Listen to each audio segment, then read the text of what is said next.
Mafia don Atiq को जमींदोज करने का सीएम योगी का सीक्रेट प्लान, अतीक की पत्नी ने कर दिया बड़ा खुलासा। सीएम योगी ने अतीक के मुर्गों को जमीन में गाड़ा तो माफिया डॉन की पत्नी ने बताया कि अतीक के साथ जो होगा उसे हम बर्दाश्त नहीं कर सकते, माफ कर दो योगी बाबा। कभी कोई सर उठाकर नहीं चलता था, लेकिन आज बाबा का खौफ ऐसा है कि बाहुबली अतीक की पत्नी बिलक बिलक कर रोने लगी और रहम की भीख मांग रही है। उमेश पाल मामले को लेकर अतीक और उसके मुर्गे बाबा के गुस्से का शिकार हो गए और प्रयागराज से लेकर मऊ और पूरे प्रदेश में अतीक के मुर्गों को ढूंढ ढूंढ कर मौत के घाट उतारने की कवायद पूरे प्रदेश में चल रही है। लेकिन इसी बीच माफिया डॉन अतीक अहमद की पत्नी ने जो खुलासा किया, उसके बाद बाबा के उस प्लान का पर्दाफाश हो गया जिसने अतीक के पैरों तले जमीन खिसका दी। अतीक की पत्नी अपने पति और अपने परिवार को बेकसूर बताने में लगी हुई है, लेकिन सबको मालूम है कि अतीक कितना बड़ा बाहुबली था और उसके आगे कोई भी सर उठाकर नहीं चल पाता था। लेकिन अब बाबा ने माफियाओं को ऐसी औकात दिखाई कि अपने पैरों पर चलने लायक नहीं छोड़ा और उमेश पाल मामले को लेकर बाबा इतने गुस्से में है कि गाड़ी पलटने का पूरा प्लान बना चुके हैं।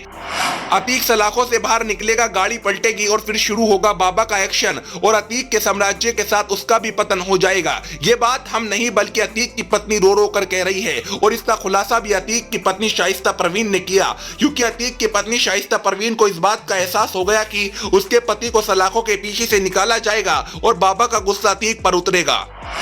इसी को लेकर शाइस्ता परवीन योगी आदित्यनाथ के सामने रहम की गुहार लगा रही है और कह रही है कि मेरे पति ने कुछ नहीं किया, उसे माफ कर दो, आइंदा कोई गलती नहीं करेंगे। अपने पति को बचाने के लिए शाइस्ता परवीन ने सीएम योगी आदित्यनाथ को एक खत भी लिख डाला जिसमें वे अतीक को निर्दोष बताकर सीबीआई जांच की बात कह रही है। लेकिन यकीन मानिए, अगर सीबीआई जांच हुई तो अपराध की लिस्ट हजारों में पहुंच जाएगी और अतीक कुछ दिनों का मेहमान बच पाएगा।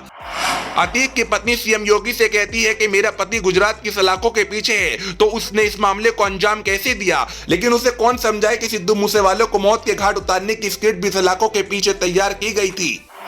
और उमेश पाल मामले को लेकर भी इसी तरह का कनेक्शन बताया जा रहा है। बाबा ने उमेश पाल मामले को लेकर अधिकारियों को ऐसा आदेश दिया कि एमपी से लेकर प्रयागराज और पूरे प्रदेश में एक एक मुर्गे को जमीन में गाड़ने की कवायद की जा रही है। माफिया डॉन के खिलाफ बाबा का ये रूप लोगों को बेहद पसंद आया और 2017 में किस तरह से वसूली और माफियाओं का राज था पूरे प्रदेश ने देखा है। लेकिन आज कानून का बोलबाला है और कोई भी अधिकारियों के सामने गुंडागर्दी नहीं दिखा सकता, क्योंकि योगी बाबा ने अफसरों को ऐसी पावर दी, कोई भी आम आदमी को परेशान करेगा या उनकी मेहनत की कमाई पर डाका डालने की कोशिश करेगा तो उसे ऐसा मुंह के बल गिराया जाएगा कि कभी अपने पैरों पर नहीं चल पाएगा। 2024 को लेकर यूपी की जनता सीएम योगी को बेहद पसंद कर रही है। माफियाओं पर सीएम योगी का ये सख्त एक्शन भाजपा को बहुत फायदा दिला सकता है और योगी का दिल्ली का रास्ता बेहद आसान कर सकता है। इतने सख्त एक्शन के बावजूद बीजेपी यूपी में क्या कमाल करेगी, कितनी सीटों पर कमल खिला पाएगी, आपको क्या लगता है? अपनी राय जरूर दीजिएगा।